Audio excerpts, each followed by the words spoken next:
જય માતાજી સાહેબ. જય માતાજી. આપની પર્સનલ ઓળખાણ નહીં આપતા.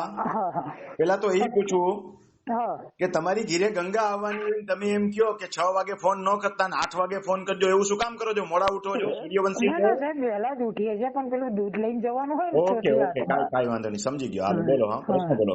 સાહેબ મેં તમને પેલા વોટ્સએપ કર્યું હતું ને એ જ માહિતી હતી. એમાં બે જે મારા દાદાનું શ્યોર થયેલું છે ને એમાં એકમાં એવું લખ્યું છે કે બહાર ખાલી જમીન હોવાથી આમાં ગીરો હક થતો નથી, એટલે એમનું પછી મૂળ માતા દાદા નામે પરત આવી ગયેલું છે.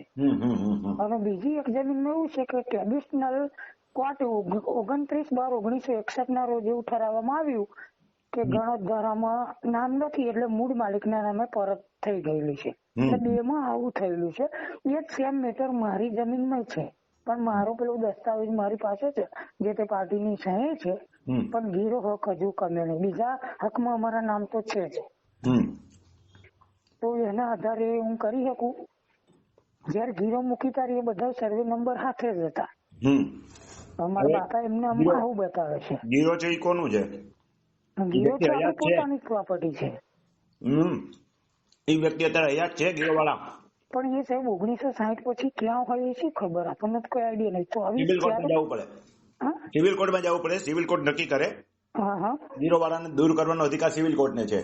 અચ્છા, હા, એટલે પેલો આધાર હું મૂકી શકું તો ચાલે એમાં?